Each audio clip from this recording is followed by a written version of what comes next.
All right, so we're here on the grade of the Port Arthur Duluth and Western Railway. We are at the west end of Sandstone Lake, around milepost 57. And so today what we're going to be doing is we're going to be hiking this section of line known as Iron Range Hill, which lies between Sandstone Lake to the east and, as we're facing the westerly direction, Iron Range Lake. Unfortunately, our hike started off on a little bit of a sour note. I wanted to start the hike at a bridge crossing about 200 meters to the east. Unfortunately, the snowmobile trail ends right here, and the snow over here is still very, very deep. It's up past my knees, and there was no way I was going to be able to break that amount of trail without any snowshoes, so we'll have to start here. So we'll just start making our way westward here. And so one of the key defining features of this particular section is it's generally regarded as one of the steepest grades on the line. It's almost 2%. And so the elevation at Sandstone Lake is around 1,530 feet above sea level. And where this section ends is actually at the height of land, the Continental Divide, which is about 1,625 feet above sea level. And so we're going to be climbing about 100 feet in just over a mile. And so that works out to be a pretty substantial grade. And so we're going to continue working our way west here, and we'll highlight a few other sections. So we moved a little further to the west along the grade here. And in this section here, you can actually see where the grade begins to climb the hill. And so you can see a fairly pronounced incline to the grade.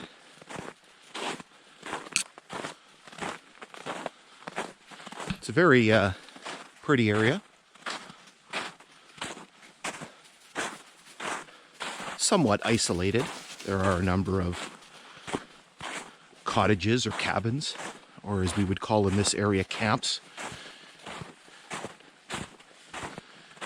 So there are people that do frequent the area. This part of the grade used to be an official snowmobile trail that was opened up back in the 1990s, but has since been, I don't know if abandoned is the right word, but is no longer maintained.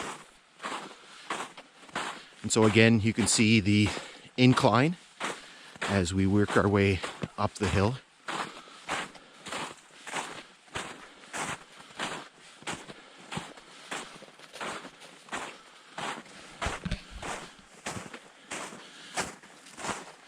Just to give you an idea, since our first segment, we've probably climbed at least 20 or 30 feet.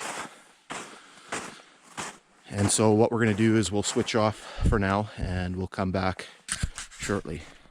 So we're back. We are just slightly west again of our previous location. And so we're here at a very, very long and straight stretch of the grade. And here it becomes a lot more pronounced. Again, you can see the incline. We also have a very noticeable embankment that begins to develop on both sides of the grade and becomes quite steep in spots. Right now it's hard to tell with the snow.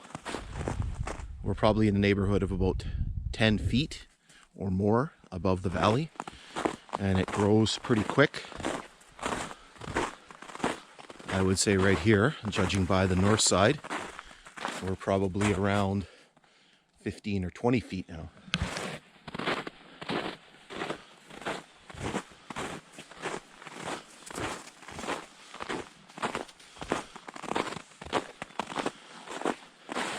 You can see the continued incline of the grade here.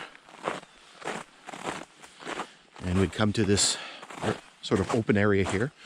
There's probably a low spot, probably a swamp or possibly a little stream or creek passing along.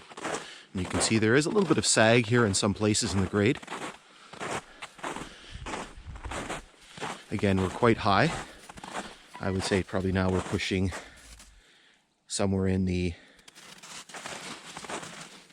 25 to 30 foot range, if not more. It's a beautiful spring morning today. I can feel the snow starting to melt already. It's about 1 or 2 degrees Celsius.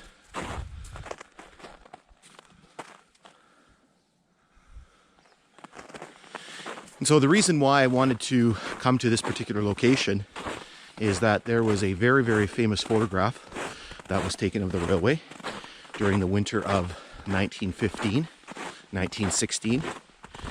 And it shows one of the locomotives. At the time, the railway was owned by Canadian Northern, and it was known as the North Lake branch. And it shows one of the railway's 2 moguls stuck in the snow on this hill, being dug out by the crews.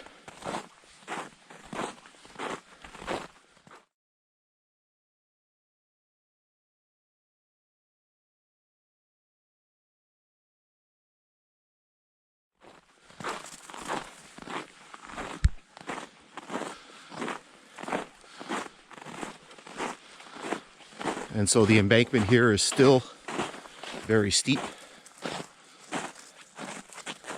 and the grade continues to climb. And so what we'll do is we'll come back shortly in a spot a little further to the west. All right, so we're back. We are several hundred meters to the west of our last location, and we are approaching the end of our hike here. We're about to cross where the railroad grade is intersected by West Sandstone Lake Road. And so here we can see the grade looking back towards the east. We're just passing through another, not particularly high, but fairly lengthy embankment. As we pan here to the west, you can see the railway grade continuing. You can see again a very noticeable incline. According to my GPS, which I don't entirely trust, but it has indicated that we have gained approximately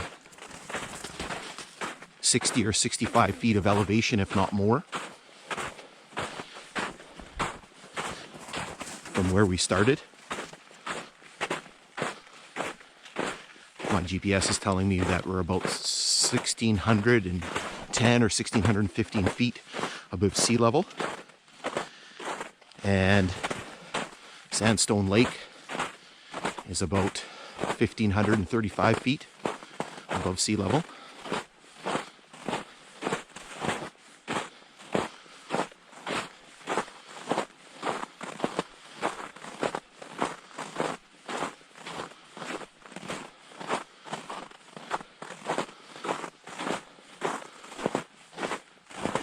So we're going to continue heading to the west here, and we're probably going to shoot 1 or 2 more little segments as we reach the end of our hike and the height of land.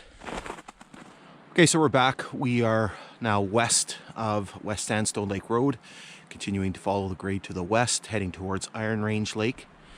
And so as we pan this way, we are going to be entering this nice little cutting area here. Very pretty with all the various coniferous trees growing up here. Pines and balsams.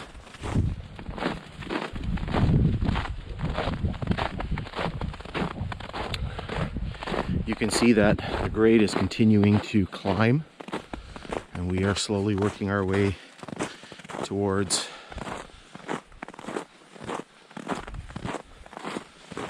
the height of land.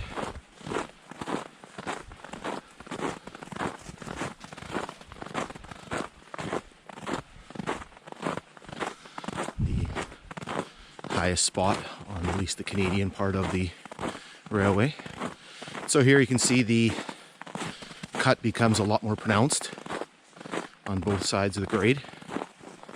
We're probably now around milepost 59 or so.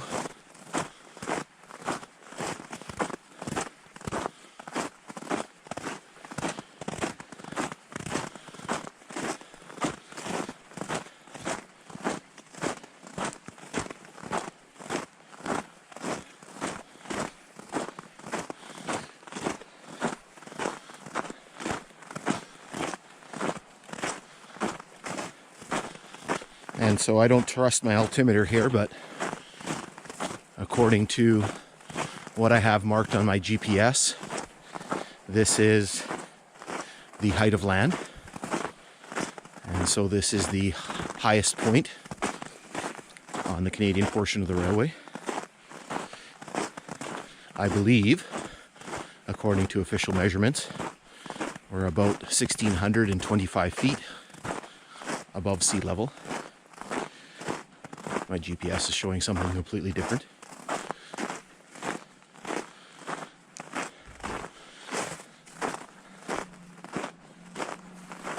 Okay, so we're probably going to continue heading west here and see what else turns up along this section of line. All right, so we're here for our last little segment. We are, again, just west of the height of land. It's probably a little bit difficult to see on the camera, but we have come downhill a little bit. I've also seen that on the GPS as well too. We've dropped some elevation. So this last little section here, as we pass through this little cutting here on the south side of the grade, and what's interesting about this area is, for a railway that was very notorious for its very difficult line, lots of grades, lots of curves, this particular section was very, very straight.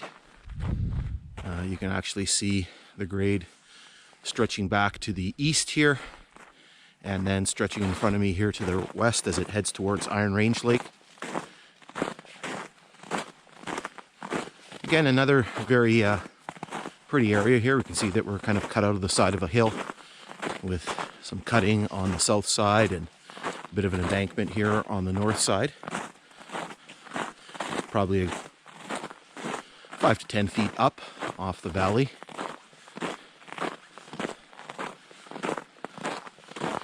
Very thankful here for the snowmobile trail.